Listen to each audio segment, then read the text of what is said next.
welcome back to the channel. I know this is a different look.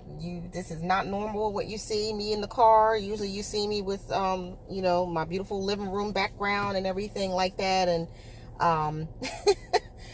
this subject is too serious to wait until I am able to sit still long enough to record. I've been doing a lot of running lately, and a lot of regrouping, soul searching, restoration practices, and filling my soul back up and surrounding myself with those people that I trust and love, some spiritual guides, mentors, women of like minds, like me, that bring so much more perspective to life, and just filling my soul with good vibes and good feelings, and just helping me restore my peace during this time.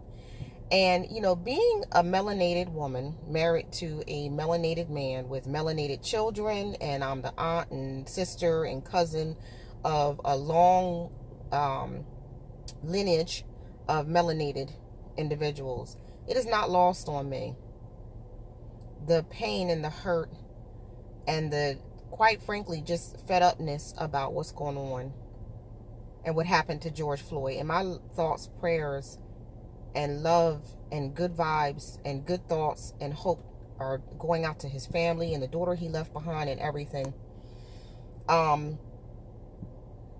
It's not lost on me. It just is not lost on me, the pain and the frustration, and the cause of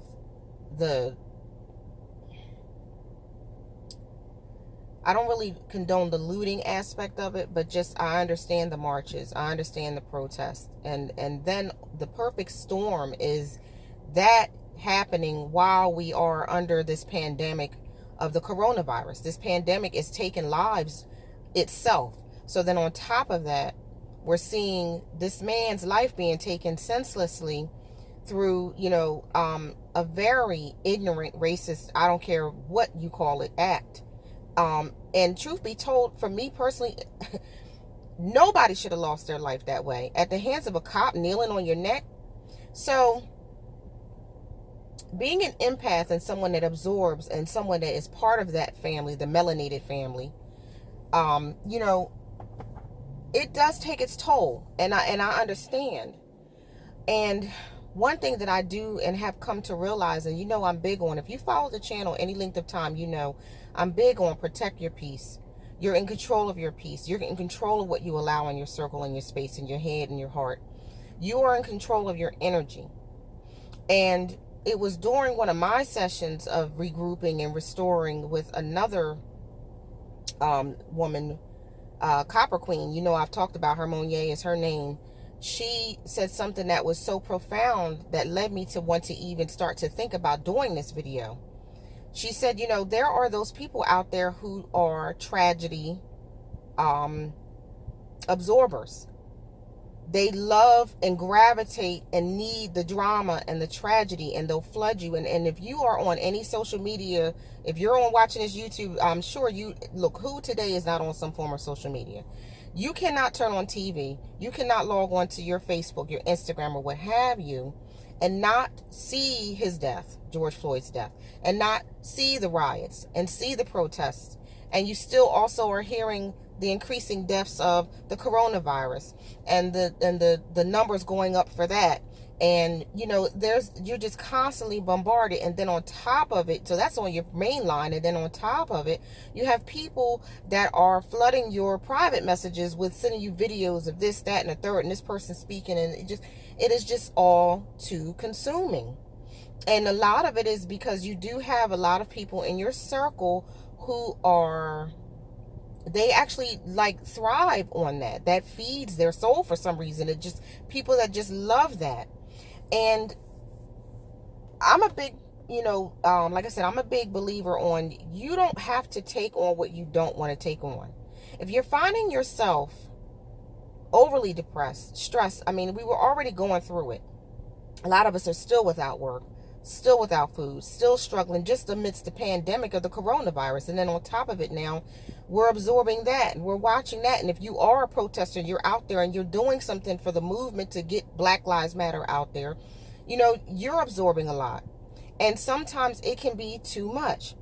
And you know what I've said to you before, and to many people before, is that, you know, you control your peace. And many of us, camera's sliding down on me, many of us out here, unfortunately, are walking around here stressed out, depressed, you know, not knowing where to go, not knowing what's next, because we've allowed, I told you before, your peace, you loan it out. Your energy is loaned out. And when you loan out your energy and your peace, and you get your mind and your heart and your soul connected to something, it does not retract back on its own. You're still connected to that person, to that situation, to that whatever. You are still connected. And therefore, whatever they're involved in and whatever they're allowing into their space and what have you, you're now connected to that as well. Soul ties are deep, ladies and gentlemen. And I've said that time and time and time again. Soul ties are not just sexual ties. They're not. They're, you have to, and Monier said this as well, and it was so profound, that's why I'm repeating it. And she said it in words that I don't always have, because everybody says I'm so articulate, but sometimes I don't have the words either. Is that she gets up every morning and she recalls all of her energy back to her. Anything that she's given out, because she's involved in a lot. She does the crystals, she does readings. Her energy is out a lot, and it's on loan. But see, she, like I, realizes that it's on loan. That if you don't call it back, and if you don't shut things down, if you don't pick and choose selectively what you're going to allow into your space and into your mind, and what you're going to absorb and take on and extend back and forth, it stays there. So you have to be selective during these trying, serious crisis times right now that we're dealing with as a whole.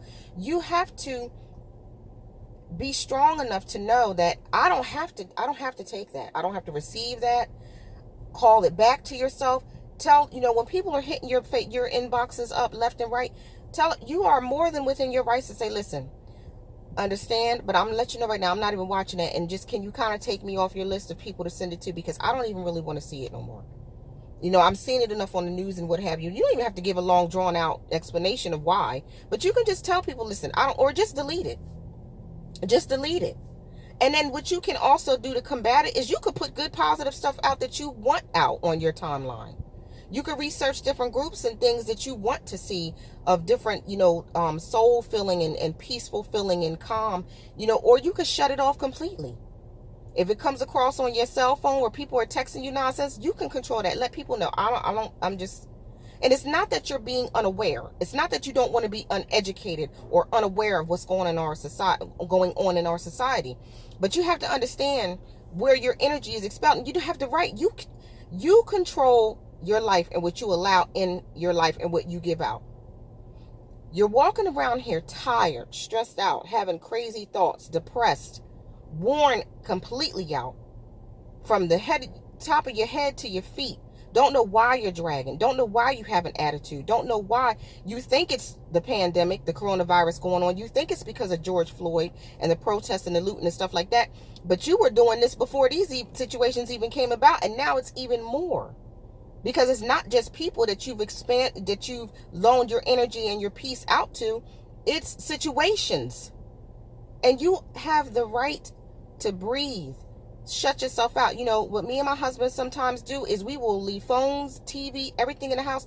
Just go sit on our back porch, our patio. Just sit there. We won't even listen to music. We'll just tune into each other. We'll be out there sipping our little drinks and stuff and just listen to the quietness. What we used to sometimes do way back when was we would just go take long drives to nowhere. Yes, a pandemic and a lot of us are not open. The states are not all reopening and stuff. Guess what? Guess where you don't need a mask? In your car. Go take a drive and just sit somewhere. There is nothing wrong. Do not be apologetic for restoration and regrouping and claiming back your peace and severing ties where you need to sever them so that you do have peace. You're in control of that. You are. Nobody's responsible for your peace but you. And nobody is entitled to your peace and your energy. So you pick and choose during this time and this crisis where you want to unplug, where you want to detach, and what you want to deflect off of you. And I'm going to start doing exactly what she said. I'm going to start, like, literally, because there's power in words, ladies and gentlemen. Stop chanting negative things. She said this too, and I agree with it. And you don't even realize the things that you say out of your mouth. You're actually speaking. Words are life. Words are life. They can tear down or they can build up. And just because you're putting them out there does not mean you're not receiving those words out of your mouth. You have to stop this I can't breathe. You need to start chanting affirmations, because that's what they are. Your words are affirmations. Your words are things that are being called to life, things that are being called as what they are, to be, to become. And so now stop the I can't breathe. Start to say things that are fulfilling. And even if it's not about the George Floyd situation and the pandemic, chant things for yourself. You know, I'm filled with love today. I'm at peace today. I call everything back to me today that I've given out. I sever all ties and energies that I've loaned out, because your peace and your energy, I'll say it again, when you give them out, unbeknownst to you many times, it's on loan and you can call it back to you. And you owe it to yourself to give yourself that regrouping and that restoration time period, and chant to yourself and claim words of power and empowerment and cleansing of your soul and your peace and your energy, so that because you need you, and you can't be of service in any aspect of anything that's going on in this life right now if your energy is expelled and you don't have nothing left to give. So please, if you don't hear anything I say in this entire video, just please hear this. You are in control of your peace and your energy. Stop loaning it out unnecessarily and call it back to yourself. Start speaking positive into your life. Speak positive into the world. Start chanting positivity into the world. And your life will be so much better for it. I thank you for spending the time with me today. I really appreciate you for entrusting me in this thing called life to help guide you through this thing. Hold on one second. Hubby's had to make another run, and hubby decided to walk on, because that's where I'm at. I'm at hubby's job, and I was just sitting here waiting for a place that I need to go to pick up something to open up.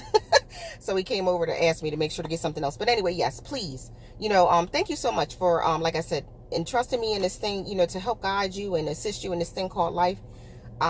Trying just like you. I go through it and I battle just like you. We're all in this together. I know you're tired of hearing it, but we really are. And our words are connected to each other. Our energies and our peace and our vibes are connected to each other. So please be careful with that. Okay? Until next time, that is all I have for you today, guys. You know the website. You know the email. I'll put everything down below. Till next time, take care and be blessed, be empowered, and be fulfilled, and recall your energy back to yourself.